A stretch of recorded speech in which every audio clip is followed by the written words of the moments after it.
Samantala, tulad ng inaasahan, kinwestiyon ng mga abogado ni dating Pangulo Rodrigo Duterte ang jurisdiksyon ng International Criminal Court o ICC para litisin ang dating Pangulo. Sa isinumiting defense challenge ng kampo ni Duterte sa pangunguna ni Attorney Nicholas Kaufman at Associate Counsel Professor Dr. Dov Jacobs, hindi umano natugunan ang mga itinakdang preconditions para i-exercise ang jurisdiksyon sa sitwasyon ng Pilipinas nang pahintulutan ng pre-trial chamber ang pagbubukas ng investigasyon sa war on drugs issue noong September 15, 2021.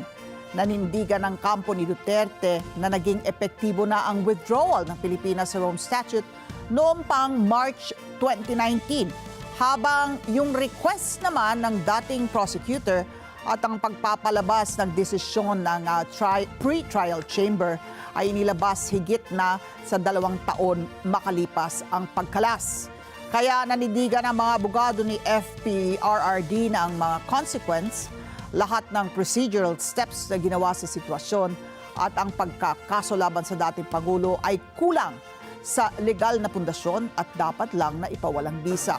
Sa isinumiting dokumento sa ICC nitong 1 ng Mayo, hiniling din ng mga abogado ni FPRRD ang agarang pagpapalaya sa dating Pangulo.